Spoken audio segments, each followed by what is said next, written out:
Hi, I'm Donna from Art Craft Crazy, and today I'm going to show you how to get your own ephemera.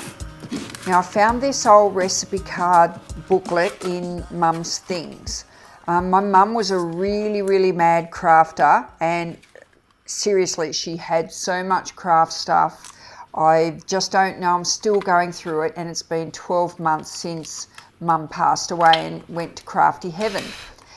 Yesterday I found this little booklet, and even though the papers in it are not cards, it's not heavy card weight, it's paper, I can still use it and very successfully use it as ephemera in my junk journals. So I've just taken to it with a pair of pliers. I'm just gonna jimmy it apart. So just grab these wires are very soft, so just grab them with the pliers and pull them out. You could do it with your fingers, but my fingers on my right hand aren't in good condition. So I just use the pliers, and then I'm just going to turn it over and I'm going to pull all of these wires out of the cut slots. I'm trying to be careful not to damage any of the paper.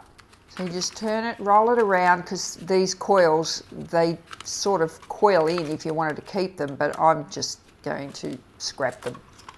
So you just pull them all out. I'll show you what it looks like on the other side.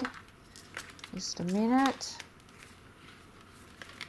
See there, they're like a little hook, and they just pull out. And once you've pulled them out, you can use these pages for ephemera in your junk journal, and I can use the covers as well for, something, I can make something out of that too. Don't be afraid to take things apart and reuse them. Definitely don't throw something like this out if you come across it in any of your mum or grandma's old stuff. Hang on to it and reuse it in your junk journals. I'm Donna from Art Craft Crazy. Thanks for watching, and bye for now.